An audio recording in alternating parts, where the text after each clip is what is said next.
अस्सलामुअलैकुम। यहाँ इस्लामिया के सामने हम लोग का घर है। सुबह हमारे वालिद साहब फांसी लेके मर गए। इसकी वजह बोले तो एक हमारा भाई है, फुप्पू का बेटा है, उनकी वजह से टॉर्चर हो रहे, उन्होंने बच्ची को लेके भाग गए। तो 4-5 महीने हो रहा जाके, हम लोग को उसके बारे में कुछ भी नहीं मालूम।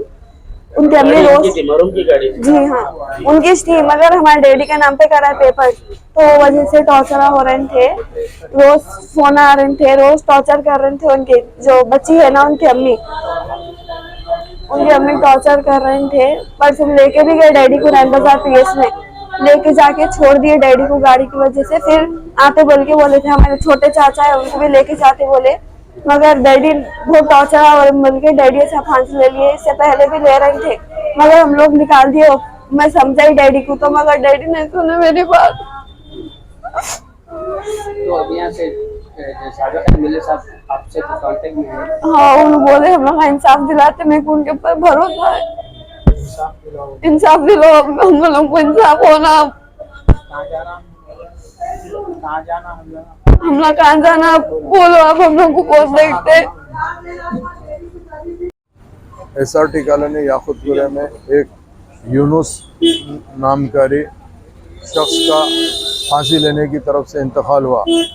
उसकी वजह जैसे ही मालूम करने की कोशिश की गई तो पता चला कि रैन बाजार पुलिस के जानिब से हरासमेंट चल रहा था।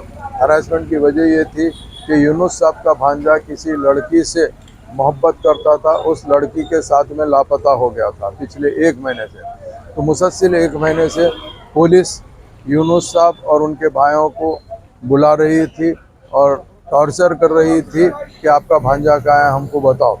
इन लोग को मालूम नहीं था, इन लोग बार बार इनकार कर रहे थे, मगर यूनुस साहब ये टॉर्चर बर्दाश्त नहीं करके सुबह आज फांसी ले लिए। रात को इनको ये पता चला कि भाई रात को पुलिस आएंगे, उठा कर ले जाएंगे, तो ये अपने बड़े भाई के घर पे बीवी और एक बच्ची है उनके साथ में जाकर रात को बड़े भाई के घर रह गए थे। सुबह उठकर याकूतपुरा रेलवे स्टेशन के पास में नाश्ता किया अपने दोस्तों के साथ में। उसके बाद में घर आए।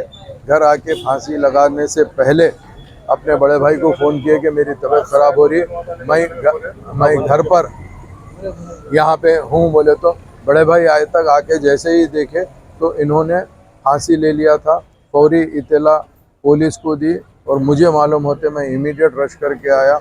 आने के बाद में पुलिस को बुला के पंचनामा करके डेड बॉडी उस्मानिया हॉस्पिटल को शिफ्ट करवाया गया है। इंशाअल्लाह ताला मैं तमाम लोगों से कहना चाहता हूँ, नक़ीब मिल्लत और हबीब मिल्लत की ख़ास निगरानी के अंदर हम ये केस को पुलिस के बड़े ऑफिसर्स में लेकर आएंगे और इन लोगों को बताएंगे, और जो भी खाती पुलिस वाला है जो इनको हरास कर रहा था उसको न सिर्फ नौकरी से बर्खास्त कराएंगे, बल्कि आने वाले टाइम पे कोई ऐसा हरासमेंट पूरे इंटायर तेलंगाना के अंदर नहीं होना, इसकी नुमाइंदगी भी हम हायर पुलिस ऑफिसर्स को करेंगे। मैं आवाम को ये इत्तला देना चाहता हूँ, अगर फ़र्ज़ करिए आप लोग को पुलिस का अगर कोई भी हरासमेंट रहता है तो आप ज़रूर ज़रूर हमसे रब्ता करिए। हम ज़रा बराबर उनके ऑफिसरों से नुमाइंदगी करके उस चीज़ को किस तरीके से सॉल्व करना है करेंगे। जो मेन एक्यूज़ होता है उसको पकड़ना पुलिस की जिम्मेदारी है। पुलिस की नाअहली ये है कि एक्यूज़ को छोड़ देते, रिश्तेदारों को हरास करते, ये टोटली गलत है। इंशाल्लाह इसके ऊपर बराबर एक्शन लिया जाएगा। बहुत बहुत शुक्रिया।